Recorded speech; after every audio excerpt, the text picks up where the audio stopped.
नमस्कार साथियों, तो कैसे हैं आप लोग। आशा करते हैं आप लोग बहुत अच्छे होंगे और आपकी तैयारी बहुत शानदार तरीके से चल रही होगी। वह 2 दिन क्लास नहीं हुई, लेकिन ग्रुप में आप लोगों ने बिल्कुल धमाल मचा दिया। 2 दिन थोड़ी सी समस्या हो गई थी, इमरजेंसी सिचुएशन आ गया था, तो इसलिए नहीं हो पाई। बाकी आपकी क्लास परमानेंट चलेगी, उसमें आपको कोई परेशान होने की जरूरत नहीं है। ठीक है, परमानेंट आप लोग की क्लास चलेगी। और हम लोग लास्ट टाइम अभी समझ रहे थे, हम लोगों ने समझा था जीएमओ। क्या समझा था? जीएमओ यानी जेनेटिकली मॉडिफाइड ऑर्गेनिज्म। देखो, इसमें हम लोगों ने सब कुछ समझ लिया था। इस ऑर्गेनिज्म में मैंने आपको एक तो फ्लेवर सेवर के बारे में बताया था। क्या बताया था? फ्लेवर सेवर ये एक टमाटर की प्रजाति है जो क्या होती है, देर से खराब होती है, यानी सड़न इसमें देर से शुरू होता है, देर से खराब होती है। ठीक है, उसके बाद में हमने बताया था आपको एक गोल्डन राइस के बारे में। किसके? Golden rice.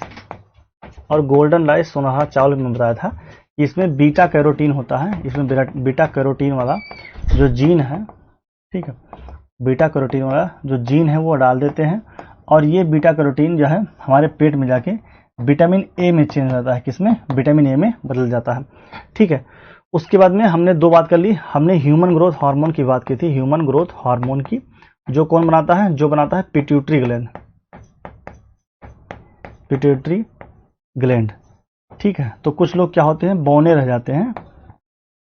तो पिट्यूटरी ग्लैंड से क्या हुआ, इसको बाहर से बनाने में क्या हुआ, बहुत मदद मिला। मतलब बाहर से भी क्या करते हैं, बना सकते हैं। ठीक है, प्रणाम गुरु सर, क्या कोई बुक आएगी RW लोअर पीसेस की? प्लीज सर जानकारी दे दीजिए। शिवेंदु कुमार पाठक जी, हमारे पास ऐसी भी कोई जानकारी है नहीं। ठीक है, कि कोई हमारी बुक आएगी अगर तो मैं आपको जरूर अपडेट करूंगा, आप निश्चिंत रहिएगा। ठीक है, गुड इवनिंग जितेंद्र जी। ठीक है, तो ह्यूमन ग्रोथ हार्मोन कौन बनाता है, ये हम लोग केवल रिवीजन कर रहे हैं, ये मैं आपको बता चुका हूँ पूरा, हम लोग ये एक बार देख चुके हैं। तो ह्यूमन ग्रोथ हार्मोन कौन बनाता है? तो पिट्यूटरी ग्लैंड। अगर किसी में उसकी कमी रह जाती है तो क्या होता है, वो व्यक्ति, ठीक है, बौना रह जाता है। तो साइंटिस्ट ने क्या किया कि पीयूष ग्रंथि वाला जो हार्मोन था ना, सॉरी जीन था, उसको एक आर्टिफिशियल तरीके से कहीं अलग बैक्टीरिया के अंदर डाला, और उससे क्या हुआ, बहुत सारा पीयूष ग्रंथि से जो ह्यूमन ग्रोथ हार्मोन होता है उसका उत्पादन करवाया।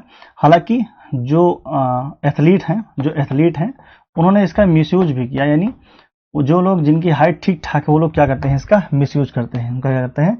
मिसयूज। तो ये सब हमारी बातें क्या है, हो चुकी है। ठीक है, अब आपके थोड़ा सा चिंता पे बात करते हैं। ठीक है, कि ये क्यों चिंता पे, उससे मुझे लगता है कि बात हो गई थी कि इसको क्यों नहीं अलाउ किया जा रहा है। अगर ऐसा है कि जीएम चीज बहुत अच्छी है तो आज तक हम केवल बीटी कॉटन पे क्यों रुके रह गए। बीटी बैगन जो है यहाँ पर अभी आगे आएगा, बीटी बैगन का क्या हुआ कि सब कुछ अप्रूवल मिल गया था, उसके बावजूद 2010 में जो GEAC है, GEAC genetic engineering appraisal committee, इसने लास्ट मोमेंट पे आके मना कर दिया कि नहीं, हम इसको अलाउ नहीं कर सकते। हम खाने पीने के सामान पर बिना किसी गहरे शोध के हम अलाउ नहीं कर सकते। ठीक है, इससे क्या होता है, आयुष कहते हैं, इससे क्या होता है? मैंने कहा तो कि जैसे आपने किसी का अगर जीन बदल दिया, अगर आपने किसी का क्या किया, जीन चेंज कर दिया, जीन क्या किया, चेंज कर दिया। तो अगर आपने टमाटर का चेंज किया था तो टमाटर क्या है, आप देर से खराब हो रहे हैं। ठीक है उपाध्याय जी, तो इससे ये होता है। ठीक है, इंग्लिश में मैं कहाँ नहीं लिखा हूँ भैया, आप बताइए। जैसे यहाँ पे हिंदी में लिखा हुआ है, अभी एज इट इज इसको हम लोग क्या करेंगे, इंग्लिश में लिखेंगे। तो इंग्लिश में मैंने कहाँ नहीं लिखा है, इंग्लिश में हमने तो लिखा ही है। ठीक है,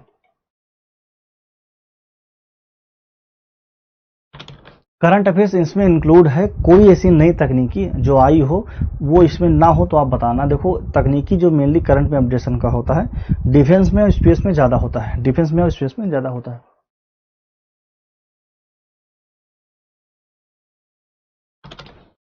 ठीक है, कितने एज में लेना चाहिए, वो शुरू में ही ऐसा काम करता है, लेकिन बाद में क्या करता है, वो बाद में आपके शरीर में एनर्जी बढ़ा देता है। तो जीन चेंज करने से एक तो टमाटर देरी से खराब हो रहा है, गोल्डन राइस ऐसा चावल जिसमें विटामिन ए नहीं था, विटामिन ए आ गया। ठीक है, पिट्यूटरी ग्लैंड से हमने ऐसा ह्यूमन ग्रोथ हार्मोन बना लिया जीन चेंज करके, कि उससे क्या हुआ कि जिस दूसरे व्यक्ति को जिसके अंदर पीयूष ग्रंथि ठीक नहीं है उसके अंदर भी क्या हुआ, वो बनने लगा, और उससे व्यक्ति की लंबाई बढ़ने लगी। ठीक है, हाँ, तो उससे क्या हो, लंबाई बढ़ने लगी। एथलीट इसका मिसयूज करते थे। खैर देखो, बायो फोर्टिफिकेशन, अब इसको कहेंगे इंग्लिश में लिख दो भैया, इसको इंग्लिश में लिख देंगे, लेकिन कुछ आपको खास नहीं मिलेगा, इसको वही मिलेगा जो हिंदी में लिखा है, बायो फोर्टिफिकेशन। बायोफोर्टिफिकेशन।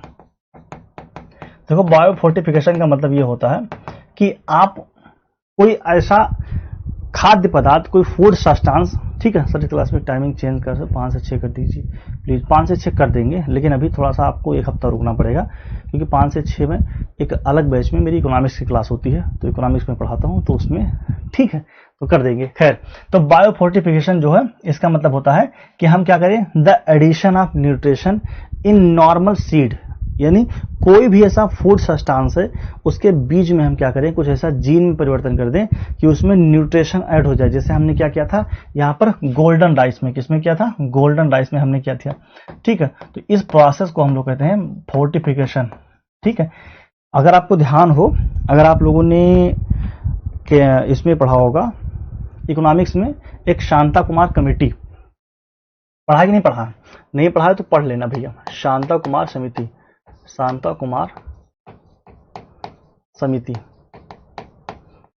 ठीक है। शांता कुमार समिति को मोदी सरकार ने इसलिए बनाया था कि इससे पूछा गया था कि हम अपने एफसीआई में क्या ऐसा बदलाव करें, जो हमारा फूड कॉर्पोरेशन ऑफ इंडिया है जो 1965 में बना था, उसमें ऐसा क्या बदलाव करें कि जो हमारे यहाँ रख रखाव है भोजन का वो अच्छा हो जाए खाने का, और हमारे यहाँ जो खाद्य पदार्थ हैं यानी इतने बड़े स्तर पर जो फूड सब्सटेंस हैं वो हमारे खराब ना हो, ठीक है, वो हमारे क्या हो, बहुत खराब ना हो, ठीक है।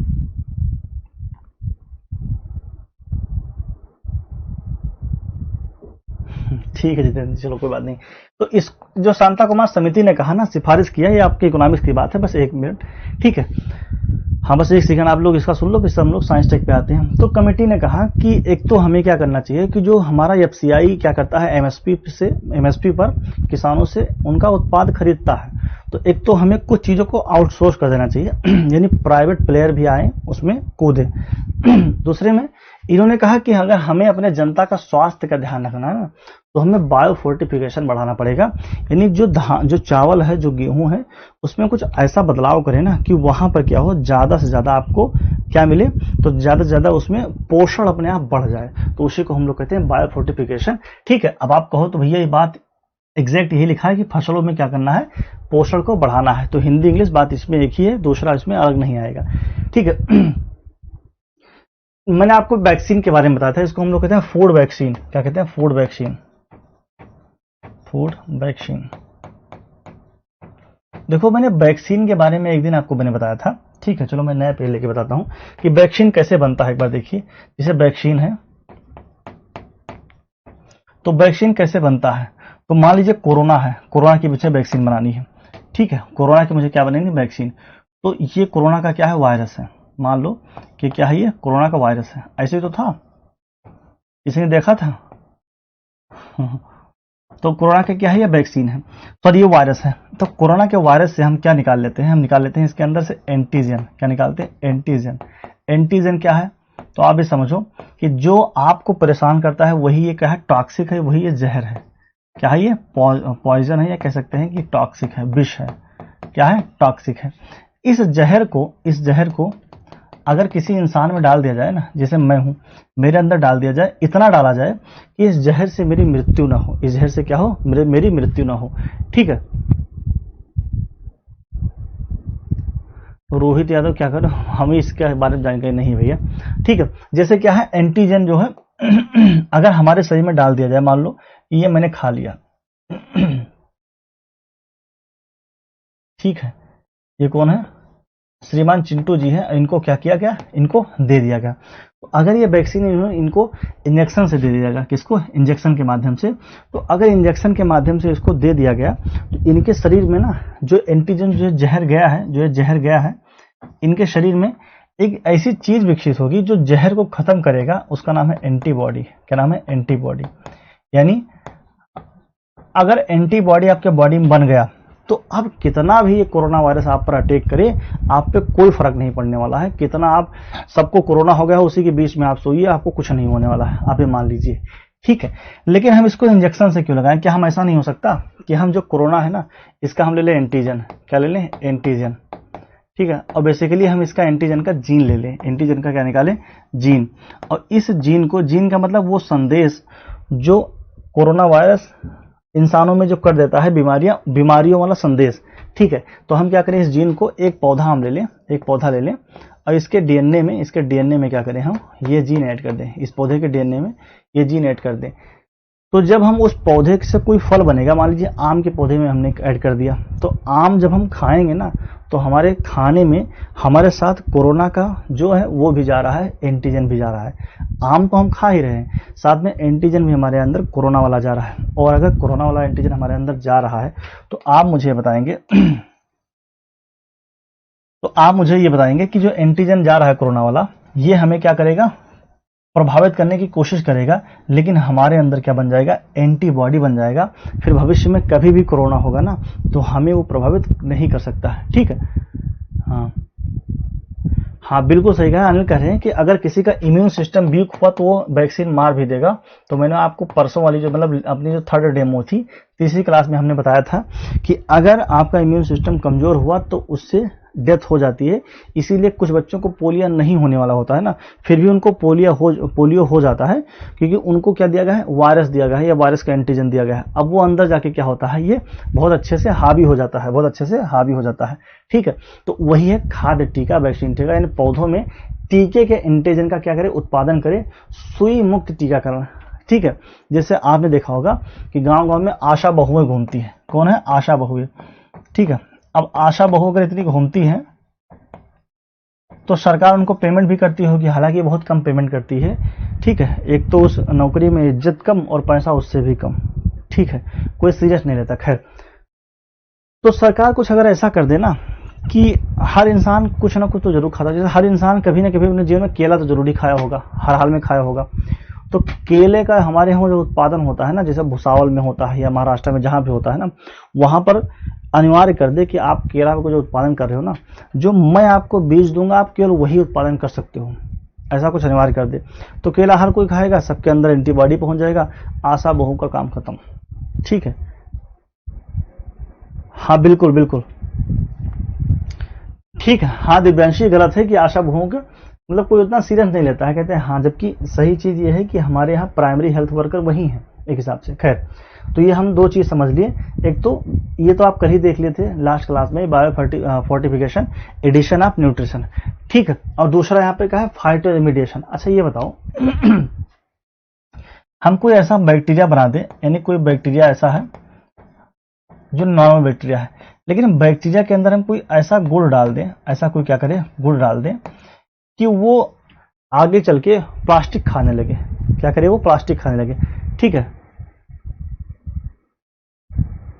जैसे ही अनुपा शैनी जैसे ही खत्म होगा मैं आपको दिखा दूंगा। ठीक है, हाँ ठीक है, कह रही है कि कुछ क्वेश्चन बना के भी इससे दिखा दीजिए। जैसे ही अपना चैप्टर खत्म होगा, मैंने आपसे कहा है कि चैप्टर खत्म होगा तो हम अगले दिन ये नहीं करेंगे कि अगला चैप्टर शुरू करेंगे, नहीं, अगले दिन नहीं, हम 1 घंटा पूरा क्वेश्चन ही करवाएंगे। यही अब की बार हमारा अपना स्टाइल होने वाला है कि जैसे ये आज चौथा क्लास है, ये कल चैप्टर समाप्त हो जाएगा, परसों कल इन द सेंस कि नेक्स्ट क्लास में, और जैसे आपकी 6वीं क्लास होगी तो पूरा कंप्लीट हम लोग वही करेंगे। ठीक है, खैर, हम कोई ऐसा बैक्टीरिया बना दें जो प्लास्टिक खाने लगे, और अगर वो प्लास्टिक खाने लगेगा ना, तो हमारे पर्यावरण की अधिकतम समस्याएं तो वही समाप्त हो गई, हमारा जो एनवायरनमेंट है उसकी समस्या तो वही समाप्त हो गई।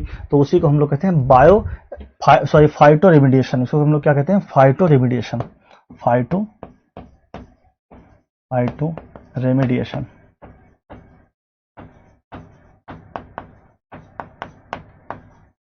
फाइटो रेमिडिएशन यानी विशेष जीएम पौधों द्वारा मिट्टी और पानी में भारी धातुओं और प्रदूषकों को अवशोषक करना, यानी जो हैवी मेटल्स होते हैं उनको क्या करते हैं, ये बैक्टीरिया एब्जॉर्ब कर लेते हैं। क्या करते हैं, ठीक है, हाँ बिल्कुल करा देंगे, अनिल चौहान कह तो रहे हैं। ठीक है, क्या होगा कि वो एब्जॉर्ब कर लेते हैं, किसको एब्जॉर्ब कर लेते हैं, कि जितना भी यहाँ पे भारी धातु यानी हैवी मेटल्स है, आप जानते हो कि जैसे कि कैडमियम है, पारा है, जो मरकरी है, ये सब ऐसे पॉल्यूटेंट्स हैं कि जिसको नॉर्मली खत्म नहीं कर सकते आप, तो इसके लिए कुछ दूसरा तरीका निकालना पड़ेगा। कौन सा तरीका निकालना पड़ेगा, यही फाइटो रेमिडिएशन, जिसमें क्या होगा कि जो जीएम क्रॉप्स होंगे उनके अंदर कुछ ऐसा कैरेक्टर डेवलप किया जाएगा जो क्या करेंगे कि हैवी मेटल्स को खा लेंगे, और ऐसा हो चुका है, ऐसा क्या है, हो चुका है, हो रहा है। ठीक है, ठीक है, बायो ईंधन, देखो बायो ईंधन के बारे में तो मैं आपको पहले बताया भी हूं, यानी बायोफ्यूल्स।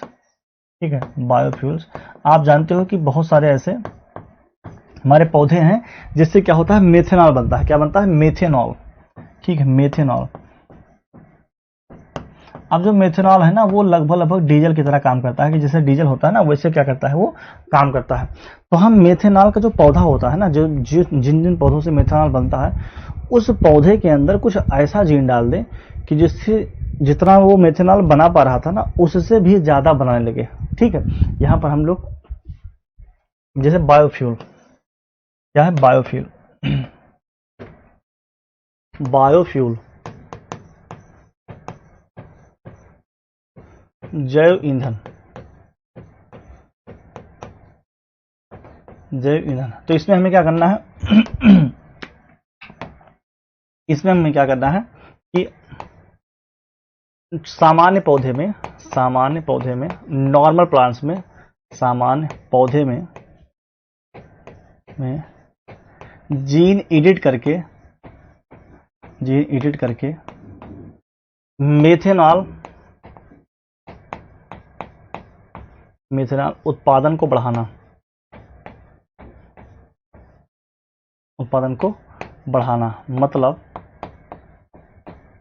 मतलब increase the production of methanol, increase the production of methanol by gene editing process, gene editing process,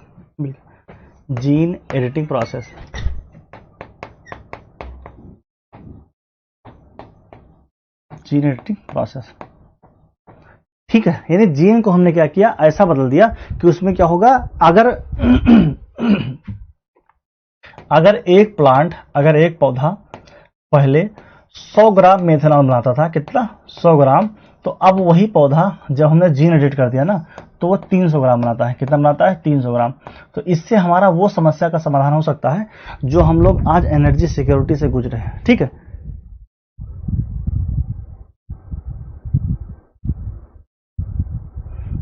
Anupa Shani, आप चाहो तो गागर में सागर हमने कराया था, उसको देख सकते हो। खैर, ठीक है। तो यहां पर क्या है, पौधे में हमने ऐसा किया, एडिट कर दिया। ऐसे हमने क्या किया, एडिट कर दिया। अब यहीं पे हम लोग रेमिडिएशन भी लिख देते हैं। किसको? फाइटो रेमिडिएशन वाला, phyto remediation.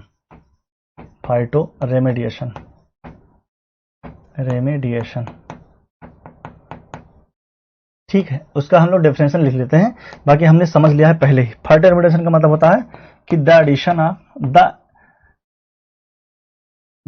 by the process of gene editing, by the process of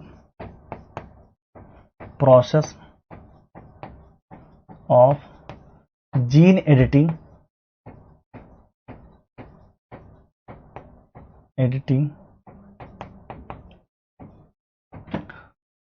micro organism, अभी हिंदी में भी लिख दे रहे हैं, निज्म capable to eat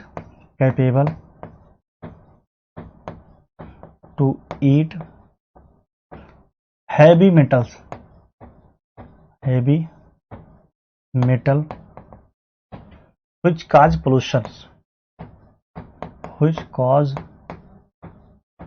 pollution, ठीक है। अब इसको हिंदी में अगर हम लोग बात करें कि जीन एडिटिंग प्रक्रिया से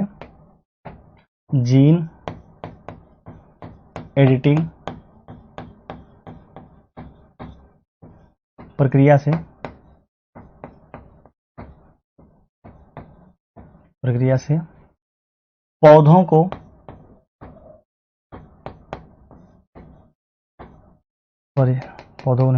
सूक्ष्म जीवों को, प्रक्रिया से सूक्ष्म जीवों को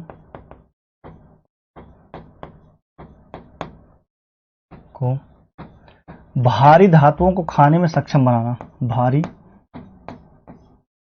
धातुओं को खाने में सक्षम बनाना। हालांकि ये आप इन्वायरमेंट में भी पढ़ोगे, सक्षम बनाना, जिससे जिससे वह प्रदूषण करते थे, वह प्रदूषण करते थे, प्रदूषण करते थे। ठीक है, बस ये तकनीकी है, टेक्नोलॉजी है, ऐसा हो चुका है। ठीक है, हाँ, नोट्स आपको मिल जाएगा, कोशिश करेंगे हम चैप्टर वाइज आपका देंगे, जिस दिन चैप्टर खत्म हो उस दिन ग्रुप में डाल देंगे, आप नोट लेना। ठीक है, वहीं से। तो ये फाइट और रेमिडिएशन होगा। और क्या हो गया, देखो वैसे तो मैंने कोशिश किया कि चित्र देख के आप समझ जाओ, ठीक है, फिर भी आप लोग कहते हो हाथ से, तो मैं लिख दिया हूं, बाकी ऐसा कोई जरूरत है नहीं उसमें। ठीक है, चलो, यहां पर बीटी बैगन हमारे यहाँ एक बार शुरू होने वाला था। ये क्या हुआ, बीटी बैगन, जो बीटी बैगन क्या है, बैसिलस थुरिनजेंसिस का जो जीन था, बैसिलस थुरिनजेंसिस,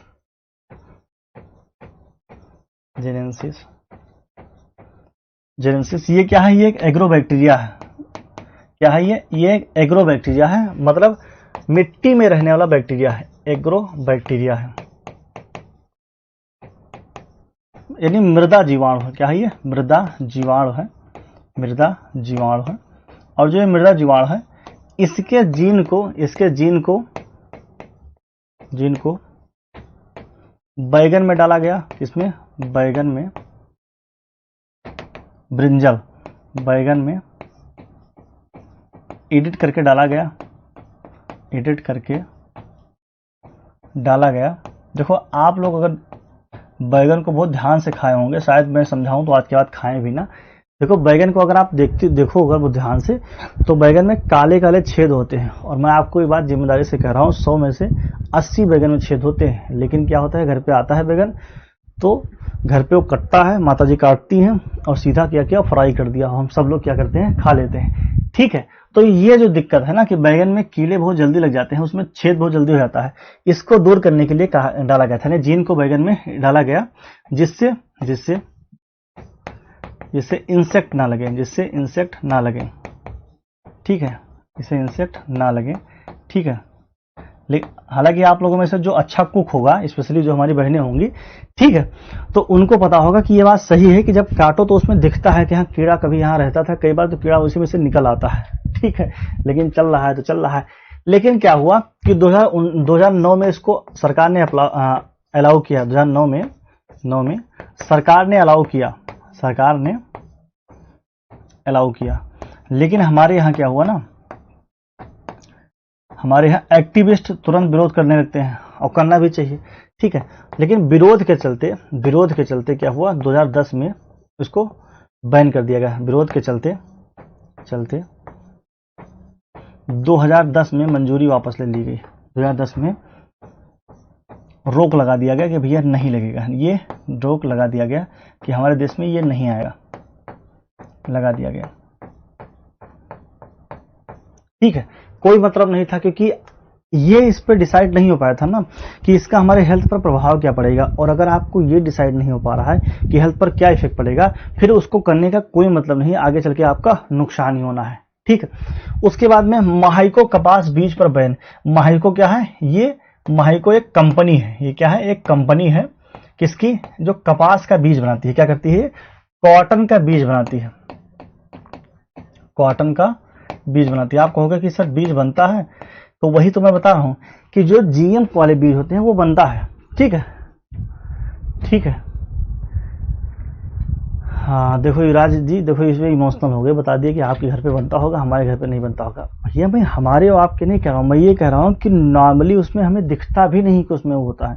वो तो साइंटिस्ट ने बताया कि नहीं, लगभग हर दूसरे बैगन में तो होता ही होता है कीड़ा। खैर ठीक है, कॉटन का क्या है, कॉटन का बीज ये बनाती थी कंपनी, लेकिन कपास का बीज बनाती थी। लेकिन हुआ क्या, मैंने आपको एक दिन बताया था, शायद सेकंड क्लास में बताया था, कि एक सुपर बग होता है। क्या होता है, सुपर बग। सुपर बग का मतलब होता है कि जब आप कोई एक ही चीज यूज करते हैं ना, तो जो आपका दवाई होता है, या यूं कहें कि जैसे बीटी कॉटन है, तो बीटी कॉटन से अंदर जहर निकलता रहता है, तो उसके आसपास में कीट नहीं आते हैं। लेकिन धीरे धीरे क्या होगा कि बीटी कॉटन के प्रति जो कीट थे ना, वो टॉलरेट हो गए कि भैया हमें कुछ नहीं होगा, हम चाहे जितना खाएंगे, हम चाहे जितना काटेंगे। तो जब माहिको कंपनी ये बीटी कॉटन का बीज बना रही थी, और इसके बीज बनाए, जो मतलब इसने जो बीज बनाया, किसानों ने उसको बोया भी, उसके बावजूद भी क्या हुआ, उन बीज से जो पौधे निकले ना, उन पौधों पर कीड़ों ने अटैक किया। देखिए यहाँ पर उन पौधों पे क्या हुआ, कीड़ों ने अटैक किया। तो महाराष्ट्र की सरकार ने सोचा कि फिर इनको यहाँ पे करने का क्या मतलब है, अगर इनके बनाए गए बीज जो हैं वो काम नहीं कर रहे हैं, वो वैसे ही है जैसे पुराना कॉटन था, फिर इनको बैन करो। तो इनको सरकार ने क्या किया, बैन कर दिया, कि खराब गुणवत्ता बना रहे थे। ठीक है, वाल में कीटों के प्रति क्षमता खोना, यानी जो कीट है ना, ये जो कीट है ना, उसको हम लोग वॉलवर्म कहते हैं। क्या कहते हैं, वॉलवर्म। तो वॉलवर्म क्या है, ये कीट है, और इनके प्रति क्या होगा, ये जो पौधा था ना, अपनी क्षमता उसने खो दिया कि भैया हम क्या है, टॉलरेट नहीं है, हमें जो भी है वो कीट प्रभावित कर सकता है। तो ऐसे ये हो गया। ऐसे एक कंपनी थी मॉन्सेंटो, अमेरिका की कंपनी है। ठीक है, तो मॉन्सेंटो ने क्या किया कि इसने बीज तो अच्छा बनाया, ठीक है, इसने बीज क्या किया, अच्छा बनाया, लेकिन बहुत ज्यादा क्या किया कि ऐसा बीज बनाया कि बहुत इसका एकाधिकार जैसा हो गया। एकाधिकार का मतलब है कि गुजरात के कुछ किसान थे, क्या थे, गुजरात के कुछ किसान थे, तो इन्होंने क्या किया, उनसे आलू उगवाया, आलू उन्होंने उगाया, और बाद में क्या हुआ कि वैसा ही आलू कुछ और किसानों ने उगा लिया बिना इनके अनुमति की। तो इन्होंने सुप्रीम कोर्ट में केस कर दिया था। ठीक है, कपास से बीज प्राप्त किया था सर, हाँ बिल्कुल प्राप्त किया था।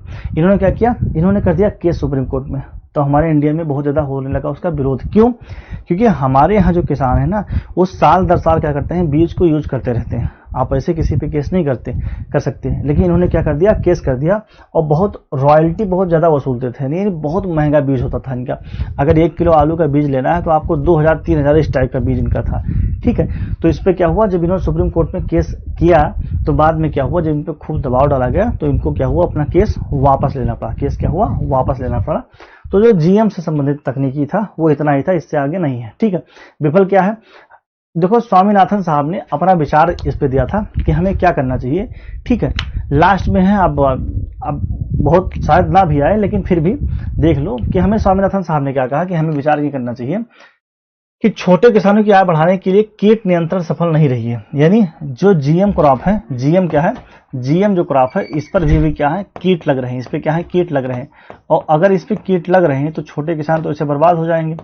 एक तो वो महंगा वो लेके आते हैं बीज, क्योंकि कंपनियां बनाती हैं, और अगर वो महंगा बीज लेके आती हैं फिर क्या मतलब है। ठीक है सर, नोट्स कब भेजेंगे, नोट्स भेज देंगे आर्यन, मैंने बताया तो, चैप्टर वाइज भेज देंगे। खैर ठीक है, क्या हुआ, सफल नहीं रहा। तो इन्होंने क्या कहा कि हमें इस पर ध्यान नहीं देना चाहिए कि जीएम क्रॉप बढ़ाएं, बल्कि हमें इस पर ध्यान देना चाहिए कि जो इकोलॉजिकली सस्टेनेबल हो, हमें उस पर ध्यान देना चाहिए, और इंटीग्रेटेड पेस्ट मैनेज पर ध्यान देना चाहिए। इंटीग्रेटेड पेस्ट मैनेजमेंट क्या है, ठीक है, इंटीग्रेटेड, केशव पाराशर करें, कुछ समझ में नहीं आ रहा मास्टर जी, आप बताओ भाई, इसमें मैंने मतलब क्या नहीं बताया। बाकी भाई लोग हमारे जो कमेंट करें, अगर हम एक ही चैप्टर को खींचते रहेंगे फिर आप ही समझते हैं कि 24 अगस्त को एग्जाम है आपका। आप बताओ इसमें मैंने क्या नहीं बताया। मैंने लिखा भी, मैंने चित्र भी बनाया, इससे ज्यादा कर कोई मतलब कोई कर सकता है तो आप बताओ, मुझे भी लिंक भेज देना, मैं देख लूंगा एक बार, अगर कोई इससे ज्यादा कर सकता है। थोड़ा सा ये बताओ है। अब इसको हिंदी की तरह हम कर नहीं सकते ना कि 5 व्यंजन होते हैं, इतने स्वर होते हैं, आप समझ रहे हो ना। मैं भी हिंदी का विद्यार्थी रहा हूँ, मैं इतिहास भी पढ़ाता हूँ, लेकिन मुझे ही पता है कि इतिहास में इसमें बहुत डिफरेंस है। मैं इतिहास में बताता हूँ कि 4 आंग्लो मैसूर के युद्ध हुए थे, 1969 में हुआ था, 1980 से 84 में हुआ, 90 से 92 में हुआ, सॉरी 1700 और 1799 में हुआ। चारों बता दिए, चारों की संधि बता दिया। ठीक है, लेकिन आप ये बताओ भैया, इसमें थोड़ा सा दिक्कत होती है, साइंस टेक है, ये ऐसा विषय है कि जिसको आपने स्कूल में भी कुछ कभी नहीं पढ़ा। ठीक है, आपने स्कूल में भी नहीं पढ़ा, और मैं दावे के साथ कह सकता हूं आप में से सब नहीं, लेकिन हाँ भैया मैक्सिमम ऐसा होंगे, अदरवाइज मत लेना, कि जब ये चैप्टर बायो में आता है ना कि पीछे वाला चैप्टर, तो क्या होते हैं कि वो पलट देते हैं। तो भाई उसको पलट देते हो, जेनेटिक इंजीनियरिंग वहीं से शुरू होती है। डी देखेंगे हाँ इससे अच्छा कैसे हो सकता है, मतलब मैं पूरा दिन लगा के मैं कोशिश करता हूँ कि एक चित्र भी लगा दूं कि वहां पर आपको दिखे, लेकिन ठीक है। खैर उसके बाद में स्वामीनाथन साहब ने कहा कि हमें तो एक ऐसी कृषि करनी चाहिए ना जो हमारे पर्यावरण को नुकसान ना पहुंचाए, तो उससे क्या होगा। ठीक है, बाकी देखो भाई लोग सब लिख रहे हैं कि एक्सीलेंट है सर, समझ में आ रहा है, ठीक है सब लोग। खैर दूसरा उसके बाद में हम इंटीग्रेटेड पेस्ट मैनेजमेंट पे काम करना चाहिए। Integrated pest management, integrated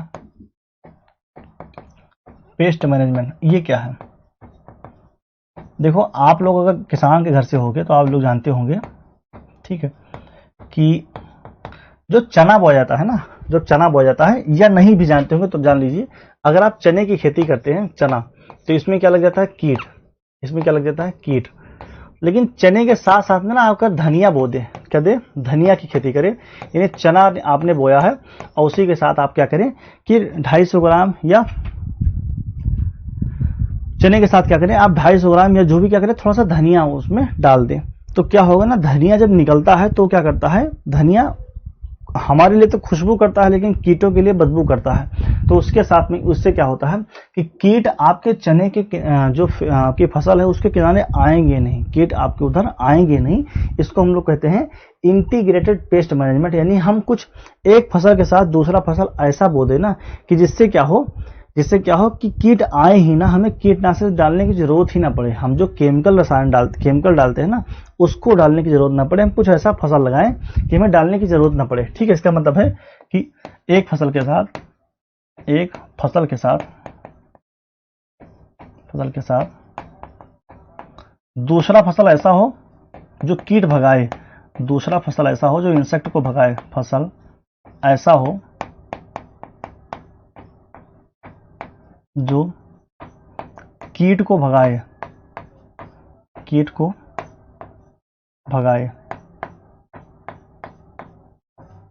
insect को क्या हो, भगाए।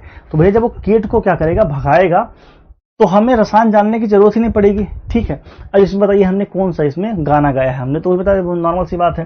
ठीक है, जीएम फसलें क्यों विफल हो रही हैं, क्योंकि जैसे जैसे हम जीएम पौधे बना रहे हैं वैसे वैसे क्या है कि जो कीट हैं उनके अंदर सुपरबग बन रहा है, एंटी माइक्रोबियल रेजिस्टेंस हो रहा है, वो उसके प्रति क्या है और टॉलरेट हो जा रहे हैं। ठीक है, ठीक है, नहीं ऐसा नहीं है आर्यन वर्मा जी, हम भी किसान के ही घर से हैं। इतना नहीं, धनिया में बहुत पानी नहीं लगता है। ठीक है, और आपको वहां उद्देश्य ये नहीं कि धनिया को उगाना है, आपको मेन उद्देश्य है चना, बस धनिया उतना रहे कि बदबू करता रहे। खैर ठीक है, अब हम लोग देखते हैं थोड़ा सा टर्मिनेटर जीन क्या होता है। टर्मिनेटर जीन, देखो टर्मिनेटर जीन का मतलब क्या होता है यहाँ पर। ऐसा जीन, देखो जैसे ये क्या है, कोई सीड है, मान लीजिए गेहूं का क्या है, सीड है। गेहूं का सीड ऐसे होता है ना, आप जानते हैं कि अगर गेहूं का पौधा यहाँ पर निकला है तो गेहूं की जो बाली होती है, बाली बोलते हैं ना, तो उसको क्या करोगे आप, गेहूं निकाल के अगले साल जब डालोगे ना, तो अगले साल क्या होगा, वो अगले साल अंकुरित होगा। क्या होगा, अंकुरित होगा और नया गेहूं निकल जाएगा। क्या होगा, नया गेहूं निकल जाएगा। लेकिन ये कंपनियां इतनी होशियार होती है ना, इतनी होशियार कंपनियां होती हैं कि आप अगले साल उनके बीज का यूज ना कर सको, इसके लिए उस बीज के अंदर ही एक जीन डाल देती हैं, जो नया बीज बनता है ना, वो नपुंसक होता है। वो नहीं है, वो क्या होता है, वो स्टेराइल होता है, वो फर्टाइल नहीं होता है। वो क्या होता है, स्टेराइल होता है, वो क्या होता है, फर्टाइल नहीं होता है। अब अगर वो स्टेराइल है, इसको कहते हैं जेनेटिक यूज रेस्ट्रिक्शन टेक्नोलॉजी। ठीक है, इसको हम लोग कहते हैं genetic use restriction technology, genetic use restriction technology.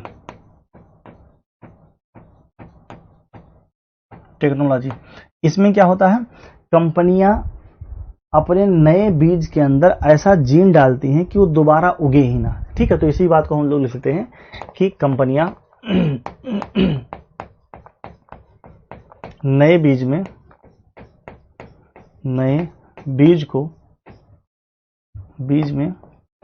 Gene addition से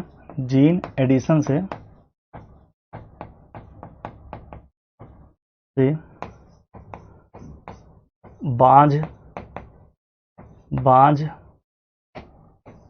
या ऐसे कहें नपुंसक बना देते हैं।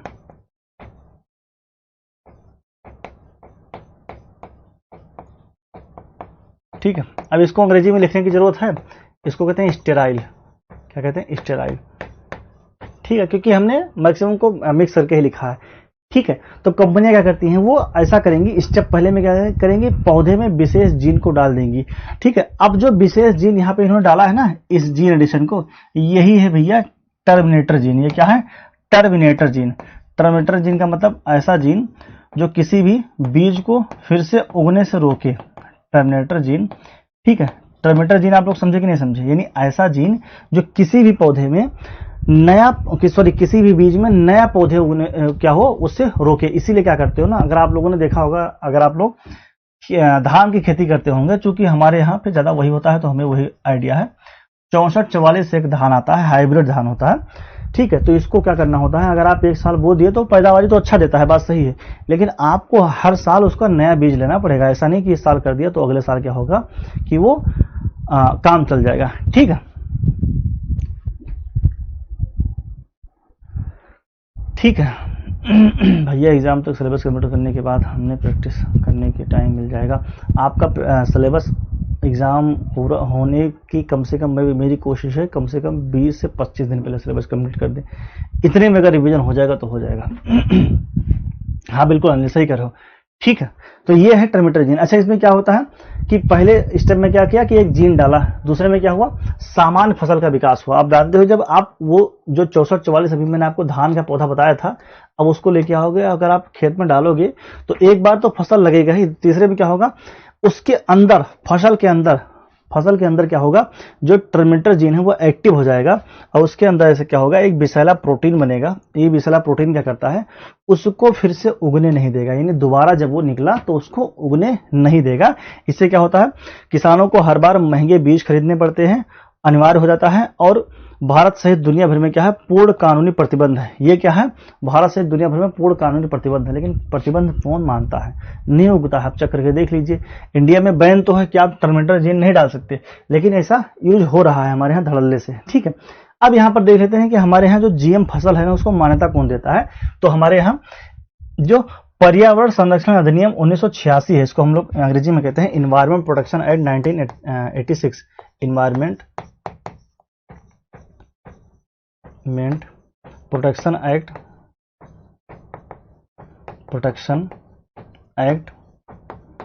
1986, क्या है 1986। इसके तहत क्या है, हमारे यहाँ एक कमेटी है जिसको हम लोग कहते हैं genetic engineering appraisal committee, genetic engineering appraisal committee.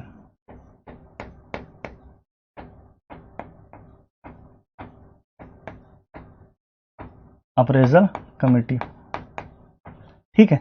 ये क्या करता है, इसका हिंदी में भी नाम यही है, ये मत कहिएगा हिंदी में लिखा है, इसका भी नाम हिंदी में यही है। यही वो संस्था है, वही यही ये हमारे यहाँ कमेटी है जो पूरे देश में डिसाइड करता है कि कौन से फसल को हमारे यहाँ जो जीएम है उसको उगाने की अनुमति दी जाए या किसी को नहीं दी जाए। अभी हमने वहां पे जो बात की थी ना बीटी बैंगन की, तो बीटी बैंगन को इसने क्या किया था कि इसने 2010 में बैन लगा दिया था कि भैया जो बीटी बैगन है ना वो क्या होगा, बीटी बैगन वो हमारे यहाँ नहीं उगाया जाएगा। क्यों नहीं उगाया जाएगा, किसी ने पूछा, तो इसने कहा कि हमारे पास ऐसा कोई रिपोर्ट नहीं है, ऐसा हमारे पास कोई रिसर्च नहीं है जिससे हम ये साबित कर सके कि बीटी बैगन का ह्यूमन हेल्थ पर इफेक्ट नहीं पड़ेगा, यानी कि मानव के स्वास्थ्य पर उसका खतरनाक प्रभाव पड़ सकता है। तो यही है जीएमओ यानी जेनेटिकली मॉडिफाइड जो हमारे यहाँ ऑर्गेनिज्म है। हमारे यहाँ भारतीय नियामक जो ढांचा है यानी जो रेगुलेट करता है, सब कुछ रेगुलेट यही करता है। और ये किसके अंदर है, ये ministry of forest and climate change के अंतर्गत है, यानी ministry of forest and climate change यानी पर्यावरण एवं जलवायु परिवर्तन मंत्रालय, पर्यावरण एवं जलवायु परिवर्तन मंत्रालय, परिवर्तन मंत्रालय के तहत क्या करता है, ये काम करता है। ठीक है, उसके तहत क्या करता है, ये काम करता है। तो अब यहां पर क्या हुआ, हमारा जो जीएम वाला टॉपिक था वो पूरा खत्म हो गया। ठीक है, हाँ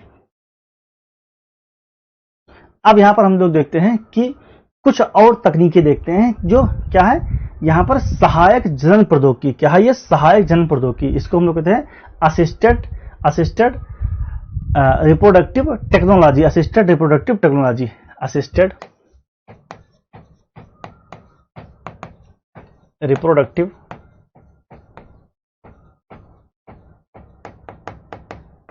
टेक्नोलॉजी। इसका मतलब क्या हुआ, कुछ ऐसी तकनीकी जो हमारे प्रजनन में हेल्प करती हो। किसमें हेल्प करती हो, प्रजनन में। ठीक है, जैसे इसमें पहला है यहां पर कृत्रिम गर्भाधान, जिसको हम लोग कहते हैं आर्टिफिशियल इंसेमिनेशन, आर्टिफिशियल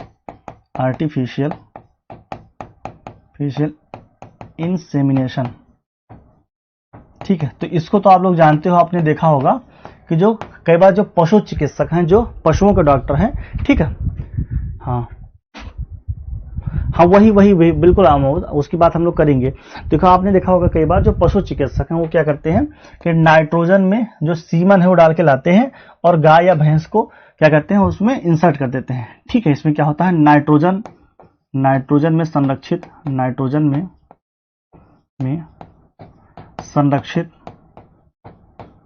संरक्षित सीमन को, वीर्य जिसको कहते हैं, सीमन को मादा में ट्रांसफर करना। तो इसको हमें बहुत नहीं पढ़ना है, मादा में ट्रांसफर करना, क्योंकि ये बहुत नॉर्मल सा है, ट्रांसफर करना।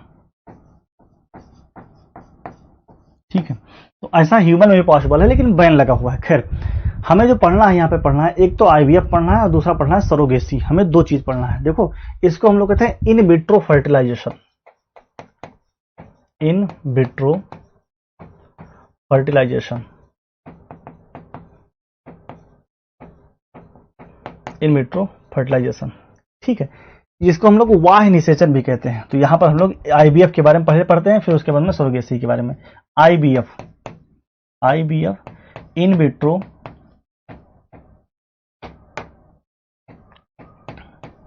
इन विट्रो फर्टिलाइजेशन,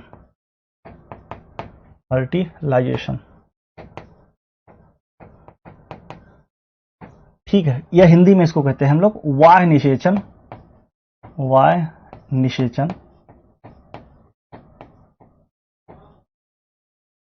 या फिर इससे बच्चे जो बनते हैं ना उनको हम लोग कहते हैं परख नली शिशु।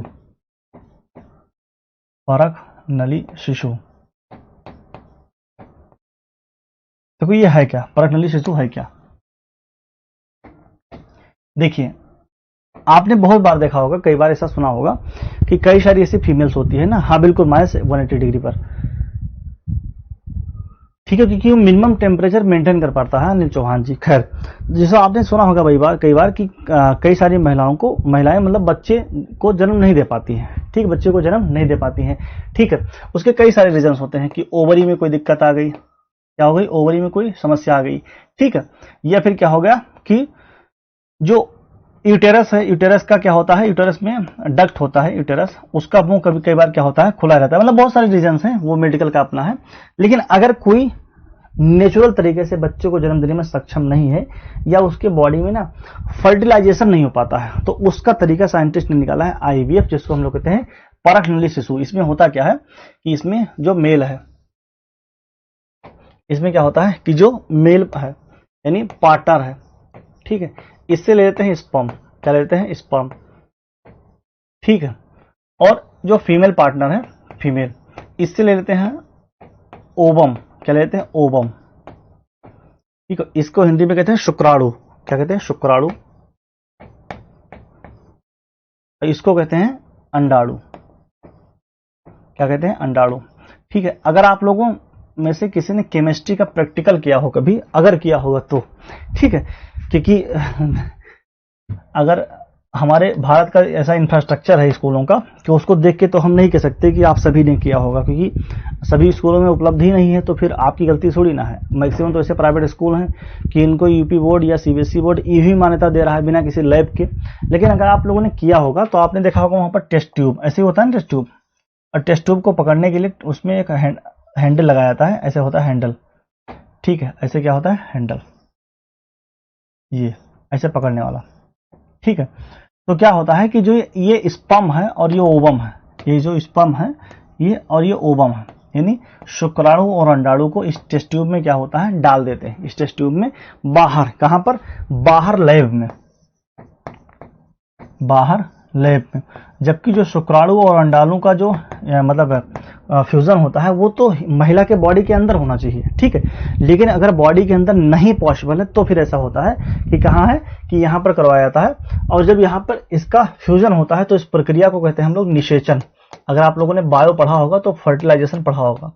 ठीक है, निषेचन, फर्टिलाइजेशन, फर्टिलाइजेशन। तो जो ये फर्टिलाइजेशन है, ये निषेचन है ना, ये निषेचन, इसमें क्या होता है फिर ये यहां पर ऐसे बन जाता है भ्रूण, क्या बन जाता है, ये बन जाता है इम्ब्रियो, क्या बन जाता है, इम्ब्रियो, ठीक है। और जो इम्ब्रियो है ना, इसको क्या होता है, इस इम्ब्रियो को 1 से 5 दिन में, यानी 1 से लेके 5 दिन के भीतर क्या होता है, महिला के गर्भ में, यानी जो माता होती है यहाँ पर, ये फीमेल है, ये जो माता है, इसके गर्भ में क्या होता है, उसको ट्रांसफर कर देते हैं, ठीक है। ठीक, 1 से 5 दिन के भीतर, यानी जब यहाँ पर निषेचन हुआ, जब फर्टिलाइजेशन हुआ, तो 1 से 5 दिन के भीतर क्या होते हैं कि महिला के यूटेरस में क्या करते हैं, ट्रांसफर कर देते हैं, यानी भीतर महिला के गर्भाशय में स्थानांतरित,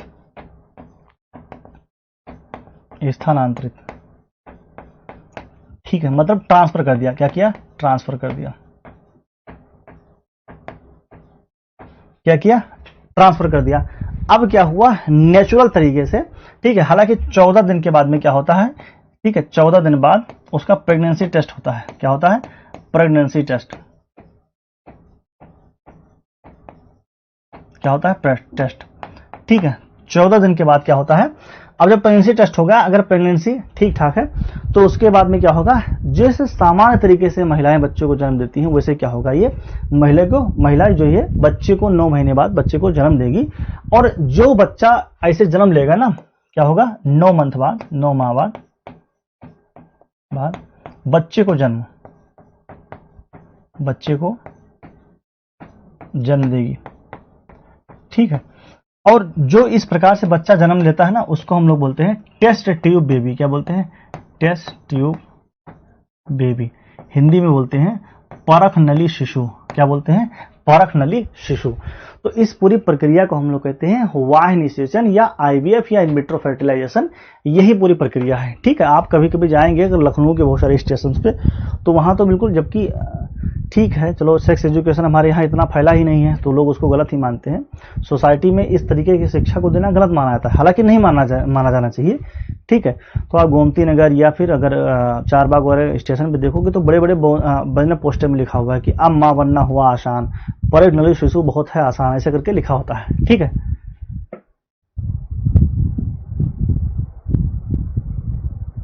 अच्छा, अखंड प्रताप कह रहे हैं कि गैप ना करो, तो भैया कहां से डेप्थ में नहीं हुआ है, ठीक है, डेप्थ में कहां से नहीं हुआ है, बताओ, इसमें कहां से डेप्थ आपको नहीं लगी, इसमें डेप्थ आपको कहां से नहीं लगा, ठीक है। इसमें किसी को डेप्थ नहीं लगा भैया, आप जो नहीं लगा हो उसको बताएं, ठीक है। अच्छा, जो सबसे पहला टेस्ट ट्यूब बेबी बना था, यानी दुनिया की फर्स्ट टेस्ट ट्यूब बेबी, ठीक है, फर्स्ट परख नली शिशु,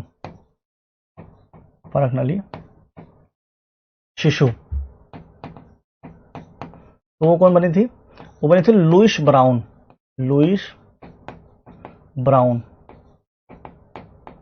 ठीक है, लुइस ब्राउन 1978 कहां पे, ये बनी थी यूके में, यानी यूनाइटेड किंगडम में, कहां पे, यूनाइटेड किंगडम में। ये बताओ आईवीएफ की तकनीकी आपको समझ में आया कि नहीं आया, ठीक है। हाँ बिल्कुल वो होगा, अनिल चौहान बिल्कुल वैसे ही हेल्दी होगा, उसमें कोई डिफरेंस नहीं होगा, लेकिन वही है कि वो क्या हुआ कि केवल जो निषेचन की प्रक्रिया होती है वो टेस्ट ट्यूब में होती है, बाकी पूरी प्रक्रिया क्या है, बिल्कुल सामान्य है, बाकी इसमें क्या है, पूरी प्रक्रिया सामान्य है। अब बताइए, अब इसको हम लोग एक एक करके समझते हैं। देखो, इसको तो मैंने आपको बता दिया था कि इसमें क्या है, जो आर्टिफिशियल इंसेमिनेशन होता है वो तो आप लोग जानते ही हो, मैंने आपको बता भी दिया था, नाइट्रोजन में संरक्षित होता है, उसको दे देते हैं, ठीक है।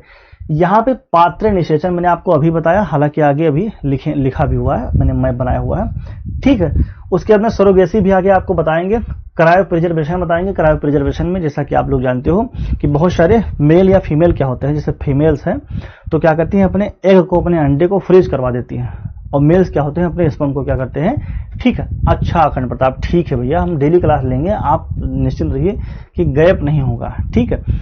अब वो जो 2 दिन नहीं हुआ ना, कुछ इमरजेंसी ही था, तभी अब आप समझो, तभी तो हम नहीं कर पाए, नहीं तो फिर हम क्यों उसको गैप करते। खैर, तो सरोगेसी क्या है, सरोगेसी मैंने आपको अभी आगे बताएंगे हम लोग कि क्या होता है कि दूसरा कोई माता है, कोई दूसरा पिता है, उसके बच्चे को कोई दूसरी महिला अपने पेट में पालती है, ठीक है, बिना किसी सेक्सुअल एक्टिविटी में इन्वॉल्व हुए, और क्या करेगी, वो जन्म भी देगी, लेकिन जो बच्चा होगा ना, वो जो महिला जन्म देगी उससे उसका कोई खून का रिश्ता नहीं है, उसके क्या है, उसके कोई उसका खून का रिश्ता नहीं है, ठीक है।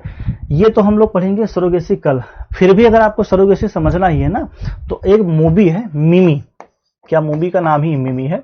इसमें पंकज त्रिपाठी हैं और कृति सेनन और पंकज त्रिपाठी इसमें एक्टर एक्ट्रेस हैं। तो उसमें आप लोग अगर चाहोगे तो अच्छे से उसमें देख लोगे। ठीक है, आफाक मंसूरी, मुझे लगता है कि आप लेखपाल बैच में भी हमारे थे, अगर मैं नाम से पहचान पा रहा हूँ। ठीक है, हाँ, तो जो ये कह रहे हैं कि इसने सिद्धांत दिया था, ये सिद्धांत दिया किसी ने शुरू में ऐसा नहीं दिया था, किसी एक व्यक्ति ने नहीं दिया था। ठीक है, ये किसी एक व्यक्ति ने इसको सिद्धांत को नहीं दिया था। ठीक है, लेकिन आप तब भी जानना चाहते हो तो वैसे जान लीजिए, बहुत सारे क्या थे, बहुत सारे वैज्ञानिक ने मिलकर इसको सिद्धांत दिया था। बहुत सारे जो साइंटिस्ट थे उन लोगों ने क्या किया था, ये मिलकर सिद्धांत को दिया था। तो कोई एक व्यक्ति इसमें शामिल नहीं था। मैं भी इसमें देख रहा था, लेकिन कोई एक व्यक्ति इसमें शामिल नहीं था। ठीक है, बहुत सारे लोग इसमें शामिल थे। ठीक है, इसीलिए क्या हुआ, ठीक है, हाँ, जो इसमें शामिल थे मान सकते हो 2-3 लोग थे। जैसे एक का नाम था रॉबर्ट्स, क्या नाम था, एक का नाम था रॉबर्ट्स। ठीक है, लिख लेते हैं यहाँ पर रॉबर्ट्स। ठीक है, इसमें कौन थे, एक व्यक्ति थे इसमें रॉबर्ट्स। इन्होंने क्या किया था इसमें बहुत सारा, ठीक है, रॉबर्ट एडवर्ड्स इनका नाम था, एडवर्ड्स। ठीक है, एडवर्ड्स, इन्होंने क्या किया था इसमें डिस्कवरी किया था। और इनके साथ के जो हेल्पर थे, इनके जो हेल्प करने वाले थे, उनका क्या नाम था, तो इनका नाम था पैट्रिक। क्या नाम था, पैट्रिक। ठीक है, तो इन दोनों लोगों ने मिलकर किया था, लेकिन इनकी पूरी वैज्ञानिक की टीम थी जिन लोगों ने डिस्कवरी किया था, इसके ऊपर किया था। ठीक है, तो जो पूरी टीम थी, लेकिन हालांकि इनको दोनों लोगों को 2010 में क्या हुआ, नोबेल भी मिला। 2010 में क्या मिला इनको, नोबेल पुरस्कार भी मिला, लेकिन ये पूरी टीम ने किया था। ठीक है, हालांकि इस बार डीएनए फिंगरप्रिंटिंग में केवल यही पूछा था कि किसने उसको खोज किया था। ठीक है, खैर यहां पर देख लीजिए एक बार, ये तो आप मैप समझ ही गए होंगे, लेकिन हम और अच्छे से मैप बनाए हैं। सबसे पहले क्या होता है आईवीएफ में, सबसे पहले महिला के अंदर अंडा बनने की प्रक्रिया को पहले तेज किया जाता है कि अंडा क्या हो, बने, यानी अंडाशय का उद्दीपन, स्टिमुलेट टू ओवरी, यानी ओवरी को क्या करते हैं, ओवरी को उद्दीप्त करते हैं कि वो क्या करे, ज्यादा से ज्यादा अंडा का उत्पादन करे। फिर वो क्या होता है, वहां से अंडा का निकलता है, यानी रिलीजिंग ऑफ ओवम, जो दूसरा प्रोसेस है उसमें क्या है, रिलीजिंग ऑफ ओवम। ठीक है, अंडों का निषेचन, फिर उसके बाद में उसी दिन क्या होता है, फर्टिलाइजेशन होता है। फर्टिलाइजेशन मैंने आपको बताया था कि कहाँ होता है, तो टेस्ट ट्यूब में होता है। कहाँ होता है फर्टिलाइजेशन, कहाँ होता है, टेस्ट ट्यूब में। ठीक है, परख नली में, टेस्ट ट्यूब में होता है। ठीक है, ये कौन सा तीसरा प्रोसेस है। चौथा प्रोसेस जो होता है, जो भ्रूण संवर्धन, यानी जो एम्ब्रियो का डेवलपमेंट होता है, क्या होता है, उसी दिन की बात है, एक ही दिन, डे 0, एम्ब्रियो डेवलपमेंट। एम्ब्रियो को क्या होता है, डेवलपमेंट होता है उसी दिन। ठीक है, और जो 5वें लेवल का मामला है, वो 3 से 5 के दिन के अंदर क्या होता है कि उस परख नली से एम्ब्रियो को निकाल के महिला में क्या करते हैं, ट्रांसफर करते हैं, यानी एम्ब्रियो महिला में ट्रांसफर, एम्ब्रियो महिला में ट्रांसफर, महिला में ट्रांसफर,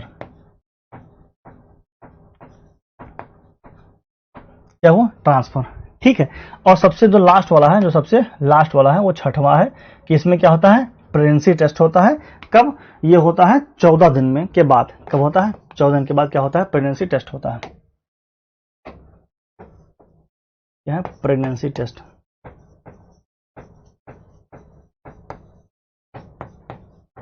ठीक है, बाकी जो प्रक्रिया है वो नॉर्मल जैसे बच्चों को जन्म दिया है उसी के बिल्कुल क्या होता है, समान होता है। हाँ, फैल्लोपियन ट्यूब में होता है, बिल्कुल सही कहे। ठीक है, लेकिन फैल्लोपियन ट्यूब में निषेचन नहीं होता है।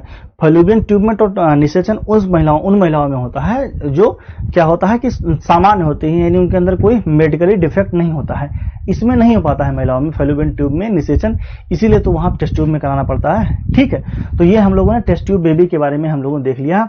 और फर्स्ट मैंने बता ही दिया है, फर्स्ट कौन है, तो लुइस ब्राउन है। फर्स्ट कौन है, तो लुइस ब्राउन है, Louise Brown, Louise Brown, 1978, UK.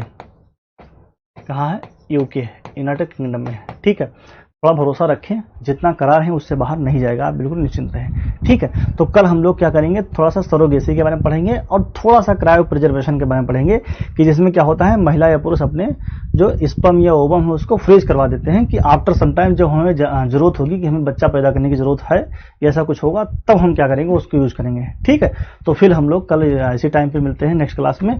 जुड़ने के लिए आप सभी का बहुत बहुत आभार, थैंक यू सो मच। मिलते हैं फिर, ठीक है।